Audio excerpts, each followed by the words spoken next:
うん。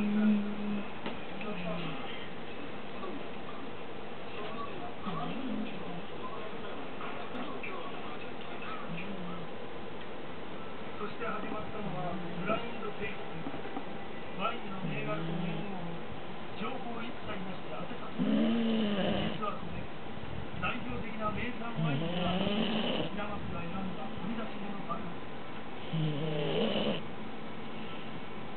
いくら平松の協力者たちであっても当てられるはずはない。